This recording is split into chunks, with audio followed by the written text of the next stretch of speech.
Hawak na ng Ombudsman ang mga ebidensya tungkol sa maanumalya umunong infrastructure project sa Taguig. Isinumite ito ni Senador Ping Lacson na naniniwalang sapat ang mga ito para kasuhan ng plunder, malversation at graft ang mga responsable. Ang akusasyon pinuna ni Senador Alan Peter Cayetano na dating kinatawa ng lungsod. May unang balita si Ian Cruz.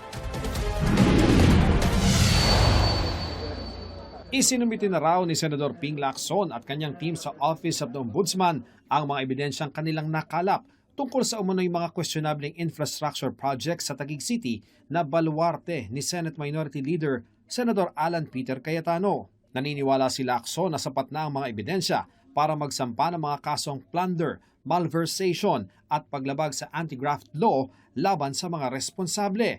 Ani Lacson, kakaiba ang mga anomalya sa Taguig sa mga questionabling flood control projects na una nilang nadokumento sa Bulacan. Gumamit umano ng old and new tricks ang mga infrastructure projects sa Taguig. Kabilang anya ang pagpapanggap sa isang illegal na reclamation project bilang mga slope protection structure na may kasamang ilang ghost project. May mga kaso rin umano ng double appropriation at pag-recycle ng mga larawan mula sa mga luma at tapos ng kontrata para singilin at kubrahin ang bayad para sa mga bagong proyekto. Lahat anya ito, isang tao lang ang kumontrol simula 2019. Mula 2020 hanggang 2025, nasa 14.5 billion pesos anya ang infra projects ng Taguig. Sa kanyang panig, sinabi naman ni Cayetano na welcome sa kanya ang mga isinumiting dokumento ng kampo ni Lacson sa Ombudsman. Nagulat lang daw siya sa pagkukumpara ng Bulacan sa Taguig patungkol sa flood control projects. Honestly, nagulat ako na i-compare sa Bulacan kasi napakalayo.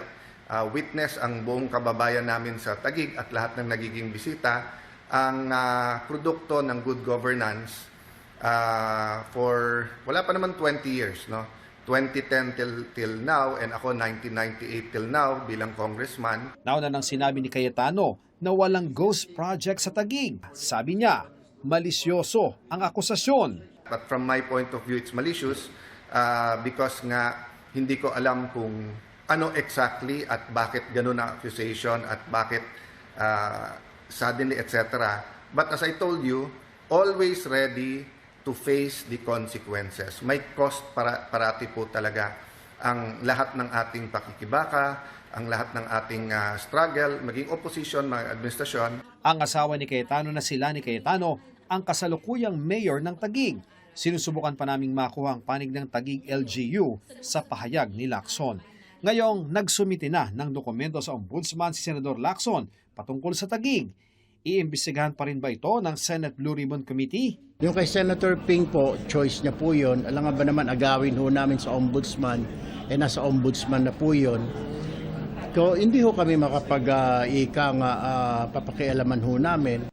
Sabi ni Senate Blue Ribbon Committee Chairman Senator Erwin Tulfo, kapag naisa formal na ang membership ng komite, magpapatawag na siya ng investigasyon ukol sa flood control. Isa sa lumutang na magbibigay ng pahayag sa pagdinig ang kapatid ni Senador Cayetano na si dating Taguig Mayor Lino Cayetano. What I heard is willing, he has documents and mga na pwedeng isumiti po sa Blue Ribbon. Pati nga po yung dating mayor po ng Taguig, may mga documents din po nga isusumite. So we will entertain that. Ito ang unang balita, Ian Cruz, GMA News.